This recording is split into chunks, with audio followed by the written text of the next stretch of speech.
आज 2024 का लास्ट दिन है, यानी 31 दिसंबर 2024।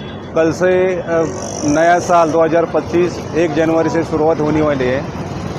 हर साल जैसे लोग 31 दिसंबर मनाते हैं, रात में वेलकम पार्टी रहता है, बाकी इवेंट्स रहते हैं, तो ट्रैफिक ब्रांच के थ्रू आज के दिन अवेयरनेस के लिए ये बॉटल और ये बैंड का हम हमारे तरफ से आयोजन किया है, जो कि लोगों को अवेयरनेस होना चाहिए कि आज के दिन कोई भी शराब पी के गाड़ी न चलाए और कोई भी ट्रैफिक का नियम का सब पालन करे, ट्रैफिक का नियम का वायलेशन न करे।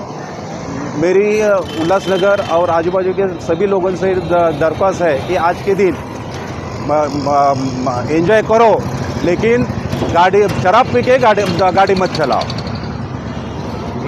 शराब पिया भी रहेंगे तो गाड़ी चलाने वाला विदाउट ड्रंक का किया हुआ आदमी रहना चाहिए, नहीं तो उनके ऊपर कानूनन कार्रवाई की जाए। सर, किस तरह से कार्रवाई होगी, क्या दंड लगेगा, कितनी सजा है इसमें ड्रंक एंड ड्राइव का केसेस में 10,000 फाइन है और उसको कोर्ट में भेजा जाता है, क्योंकि कोर्ट के थ्रू ही उनको एक और गाड़ी उनकी जमा की जाती है।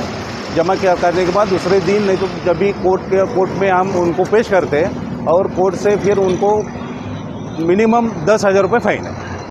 मी विठ्ठलवाडी वाहतूक विभागाचा पोलीस अधिकारी प्रभारी अधिकारी सुखदेव पाटील, मी मायबाप जनतेला आव्हान करतो की येणाऱ्या 2025 मध्ये आम्ही श्रीराम चौकामध्ये लोकांना आव्हान केलं की दारू पिऊन वाहन चालवू नका, विदाउट हेल्मेट वाहन चालवू नका, विदाउट सीट बेल्ट गाडी चालवू नका, विदाउट लायसन गाडी चालवू नका, लहान मुलाला आपल्या गाडी चालवायला देऊ नका, विदाउट सीट बेल्ट गाडी चालवू नका, पीयूसी आणि इन्शुरन्स शिवाय गाडी चालवू नका।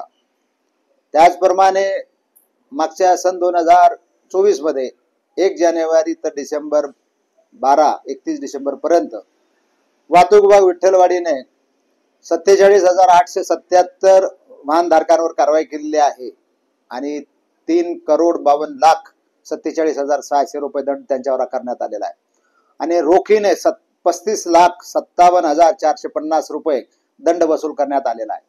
त्याचप्रमाणे वाहतूक विभाग विठ्ठलवाडीने या मागील वर्षामध्ये 2024 मध्ये टोटल 318 ड्रंक अँड ड्राईव्हच्या केसेस केलेल्या आहेत, म्हणजे दारू पिऊन वाहन चालवण्यावर कारवाई करण्यात आलेली आहे। त्यांच्याकडून 31,80,000 रुपये कोर्टाच्या माध्यमातून आम्ही सरकारला दंड वसुली करून देण्यात आलेली आहे। लोकांना अपील करतो की दारू पिऊन वाहन चालवत असताना अपघात होतात, रश ड्रायव्हिंग करतात, आपलं संतुलन बिघडलेलं असतं, त्याच्यातनं आपला अपघात होतो। घरचा करता तुम्ही असता आणि ज्यावेळेस तो करता माणूस अपघातामध्ये मृत्यू पावतो, जखमी होतो, अपंग होतो, त्यावेळेस घरचा करता माणूस जगावल्यानंतर किंवा जखमी झाल्यानंतर त्या परिवारावर खूप मोठं संकट येतं। हॉस्पिटलच्या चक्रा माराव्या लागतात, पोलीस स्टेशनच्या चक्रा माराव्या लागतात आणि म्हणून हे टाळण्यासाठी कुठल्याही प्रकारचं दारू पिऊन मद्य घेऊन आपण आपलं वाहन चालवू नये। त्याचप्रमाणे माझ्या माता भगिनींना सुद्धा माझं जाहीर आव्हान आहे, आपल्या भावाला, आपल्या पतीला आपण जर लाडका मानत असाल, त्याच्यावर प्रेम करत असाल, तर त्याच्या वाढदिवसाच्या दिवशी आपण त्याला चांगल्या दर्जाचं, उत्तम दर्जाचं असं त्याला हेल्मेट आपण त्याला घेऊन दिलं पाहिजे, बर्थडेचं गिफ्ट आपण त्याला दिलं पाहिजे। कपडा, घड्याळ, मोबाईल न देता त्याला चांगल्या दर्जाचं हेल्मेट द्या, जेणेकरून आपल्या कर्त्या माणसाचं, भावाचं, पतीचं किंवा आपल्या बापाचं अपघातामध्ये जर ती बाईक वरून जात असेल तर ती स्लाइड झाली, ती स्लिप झाली तर त्याच्यामध्ये त्याचा अपघात होऊ शकतो, पाठीमागून ट्रक येऊ शकतो, त्या ट्रकामध्ये तो जाऊ शकतो। हेल्मेट घातल्यामुळे खूप लोकांचे प्राण वाचलेले आहेत, तसाच आपल्या भावाचा, आपल्या पतीचा, आपल्या बापाचा प्राण वाचावा यासाठी नक्कीच आपला बाप किंवा आपला घरातला कर्ता माणूस घरातून बाहेर पडताना एक स्माइल द्या आणि बाबा तुम्ही हेल्मेट घाला, भाऊ तू हेल्मेट घाल, स्पीडनं गाडी चालू नको, अशा प्रकारची सूचना आपण जर दिलात तर नक्कीच आपण अपघात कमी करण्यामध्ये प्रयत्न करू। रश ड्रायव्हिंग का होते आणि अपघात असे काही ब्लॅक स्पॉट्स आहेत, अशा ठिकाणी अपघात का होतात, कारण चौबाजूने ज्या ठिकाणी वाहनं येतात अशा ठिकाणी आपण कुठल्या लेपला जायचंय किंवा सरळ जायचंय तर येणाऱ्या वाहनाच्या बाबतीत लेन कटिंग सुद्धा आपण करू नये, ओव्हरटेकिंग करू नये,